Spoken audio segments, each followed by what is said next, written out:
Melanjutkan bahasan masalah surga dan kita masuk ke pasal 22 tentang masalah pasar ahli surga. Dan kita tahu Bapak Ibu sekalian bahwasanya salah satu hiburan manusia di dunia adalah pasar. Karena mereka pada saat ke pasar melihat sesuatu yang menyenangkan hati mereka, membeli kebutuhan-kebutuhan, bertemu dengan orang-orang mungkin yang dia ingin temui, atau bahkan mendapatkan pengalaman-pengalaman baru, suasana baru, dan seterusnya. Banyak fasilitas-fasilitas yang di dunia yang sebenarnya Allah Subhanahu wa Ta'ala juga memberikannya di akhirat. Sebagaimana kita tahu di surga ada makanan, ada pakaian, ada tempat tinggal. Hanya saja kondisinya berbeda, situasinya berbeda. Seperti misal kasus pakaian yang pernah kita jelaskan dulu, berbeda sekali. Pakaian ahli surga itu akan diletakkan oleh Allah yang maha tinggi dan maha pemurah di sebuah pohon, yang pohon itu memiliki buah yang sebesar bentuk seperti delima tapi sangat besar.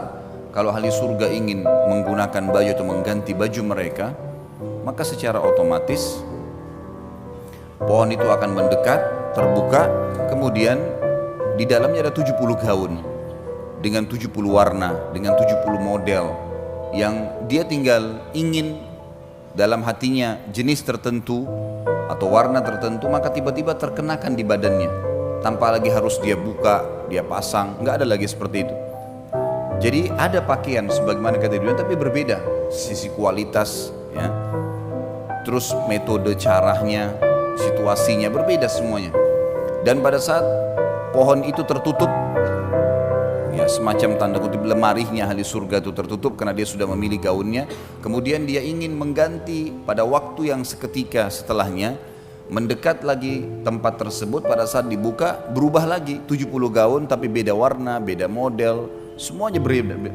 Jadi setiap saat, dan itu khalidina fiha, kekal di dalamnya, nggak ada lagi batas waktu. Bahkan dalam hadis dikatakan Nabi SAW bersabda, pakaian mereka tidak akan usang.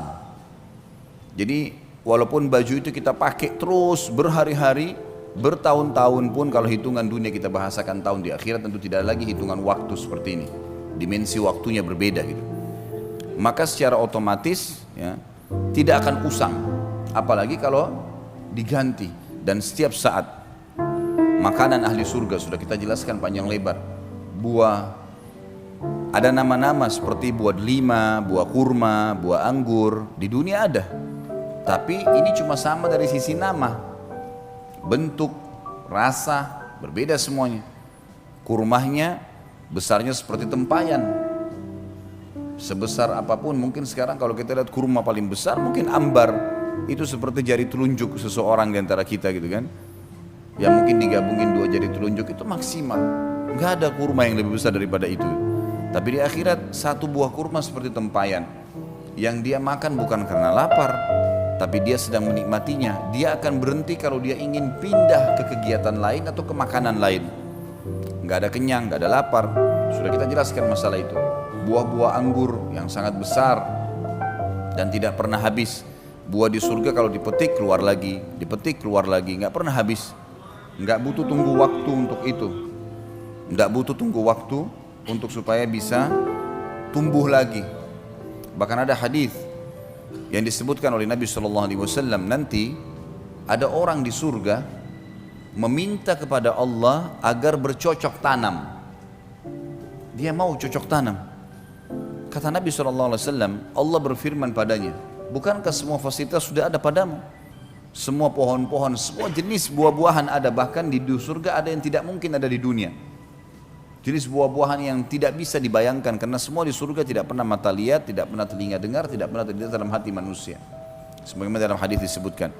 Lalu kemudian Nabi SAW mengatakan kepadanya, kepada kita semuanya, orang ini berkata kepada Allah, ya Allah, tapi saya ingin, jiwa saya ingin sekali punya pohon-pohonan. Maka Allah Subhanahu Wa Taala memberikan kepadanya sebuah biji, yang biji itu ditanam oleh dia di tanah surga, kemudian tiba-tiba tumbuh menjadi pohon yang besar, tiba-tiba berbuah pada waktu itu juga. Sampai Nabi SAW sempat tersenyum pada saat itu karena luar biasanya fasilitas di surga. Tidak butuh tunggu waktu, ditanamkan bibit tersebut, kemudian tiba-tiba jadi pohon besar, tiba-tiba berbuah dan tiba-tiba dinikmatin sama dia. Ada seorang Arab Badui hadir di majelis Nabi SAW berkata, ya Rasulullah, pasti itu orang Ansar. Itu orang yang minta sama Allah, itu orang Ansar. Orang Ansar penduduk Madinah, karena mereka rata-rata petani kan. Akhirnya membuat semua sahabat tertawa pada saat itu. Tapi ini contoh saja bagaimana di surga itu fasilitasnya sangat luar biasa. Batang-batang pohon yang sudah kita bahas pertemuan yang lalu, semuanya batang pohon kita di dunia umumnya memiliki kulit yang keras atau mungkin pun kulitnya lembut seperti pisang misalnya, tetapi juga basah dan segala macam hal yang mungkin memiliki banyak hal yang membuat manusia tidak ingin memegangnya, ada getah dan seterusnya. Tapi kalau di surga batang pohonnya emas, sulit dibayangkan, batang pohonnya emas tapi bisa berbuah, kuasa Allah Subhanahu wa taala, tidak ada yang mustahil, gitu kan? Dan kita tidak perlu heran hal-hal yang seperti ini teman-teman sekalian, karena Allah Maha Kuasa dan kita memang ini dasarnya manusia, anak Adam penghuni surga. Kita di tempat kita memang di sana. Gitu.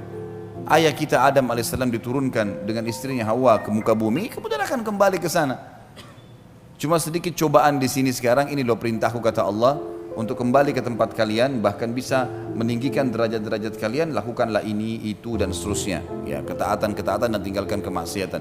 Tapi orang yang bangkang tidak akan ke sana loh ya, tidak akan kembali ke tempatnya, dia akan kembali ke neraka, tempat siksaan yang sudah disiapkan sebagaimana sudah panjang lebar kita jelaskan.